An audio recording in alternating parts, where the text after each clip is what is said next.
Mga pangunahing balita sa Mindoro, Marinduque, Romblon, Palawan.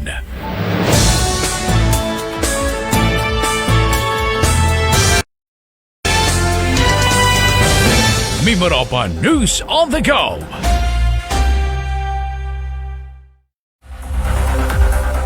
Mga pangunahing balita sa Mindoro, Marinduque, Romblon, Palawan.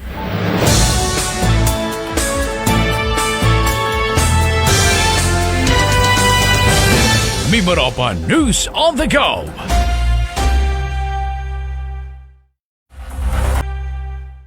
Magandang hapon sa inyo lahat. Ito ang Mimaropa News on the Go, ang lingguhang balitaan hinggil sa mga kaganapan at magandang balita sa 5 lalawigan ng Mimaropa. Ito po si Joshua Sugay para sa edisyon ng araw ng Biyernes, ika-1 ng Marso sa taong 2024. Sa ulo na ating mga balita, pinsala ng El Nino sa Occidental Mindoro umabot na sa higit 100 milyong piso.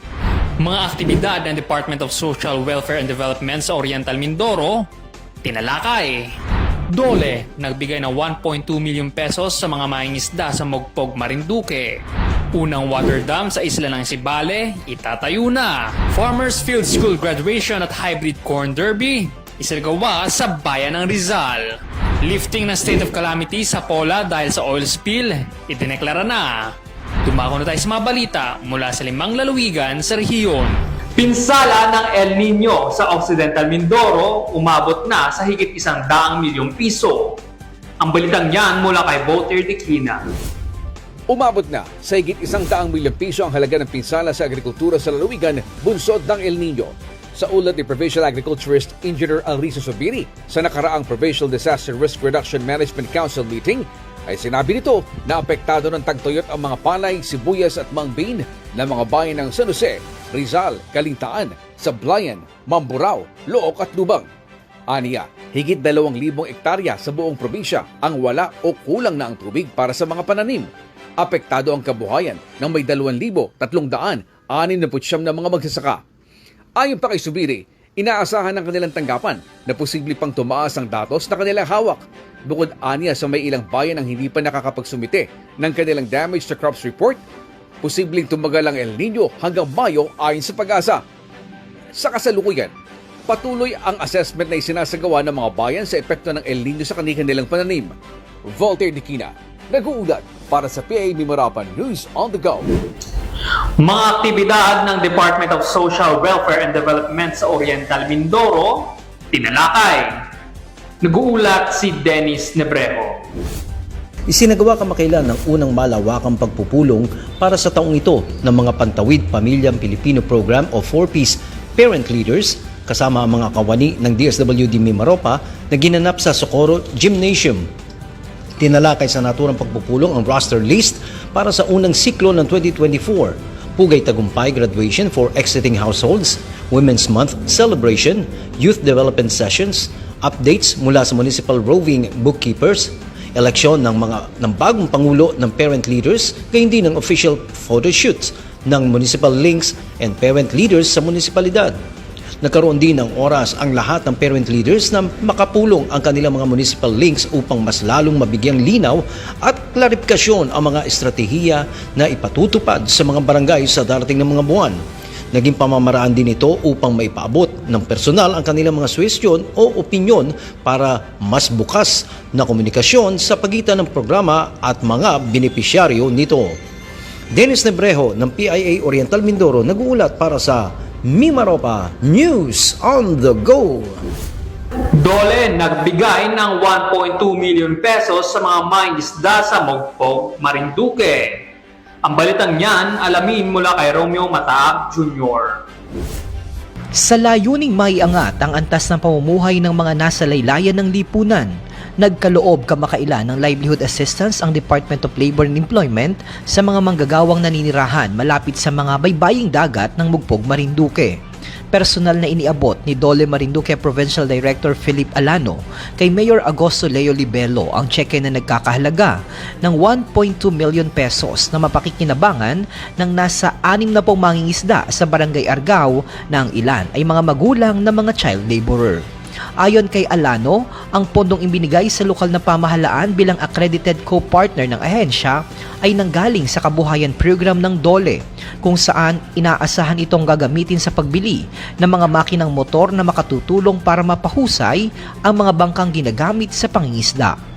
Romeo Mataak Jr. nag-uulat para sa PIA Mimaropa, News on the Go.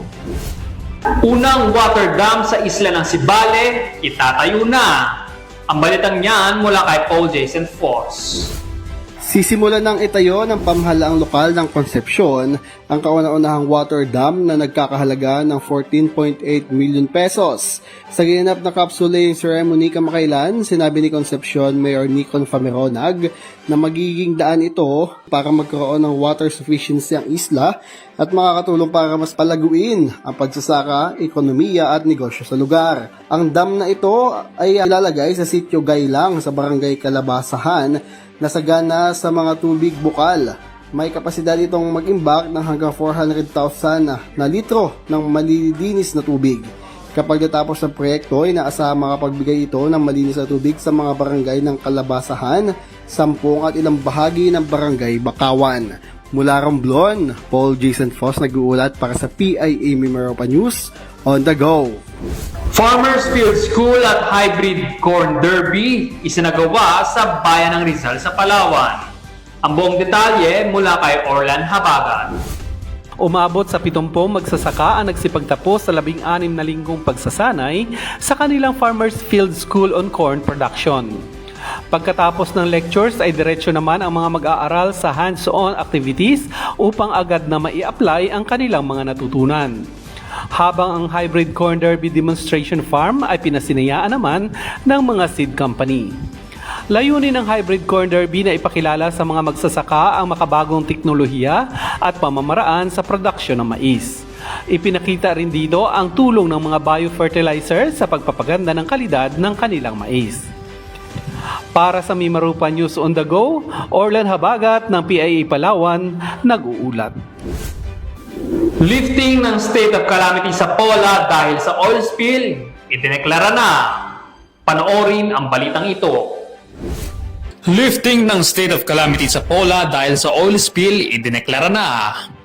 Formal nang idineklara ang lifting ng state of calamity sa bayan ng Pola mula sa naging epekto ng nakaraang oil spill noong nakaraang taon. Pasasalamat naman ang ipinaabot ng lokal na pamahalaan ng Pola sa pangunguna ni Mayor Jennifer Cruz sa lahat ng nagtulong-tulong upang maisakatuparan ang gawaing ito. Sang-ayon na rin sa ipinasang resolusyon ng Sangguniang Bayan ng Pola. Dumalo sa pagdedeklara si Department of the Interior and Local Government Secretary Benjamin Abalos kasama ang mga opisyal at kinatawan ng DSWD, DNR, NBI, DOJ, PCG, PNP, OCD at iba pang mga konsernadong mga ahensya. Joshua Sugay nag-uulat para sa PIA Mimaropa, News on the Go.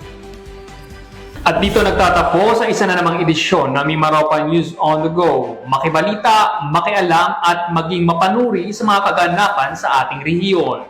Hatid sa inyo ng Philippine Information Agency.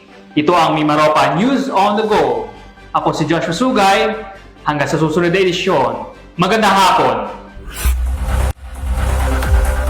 Mga pangunahing balita sa Mindoro, Marinduque, Romblon, Palawan.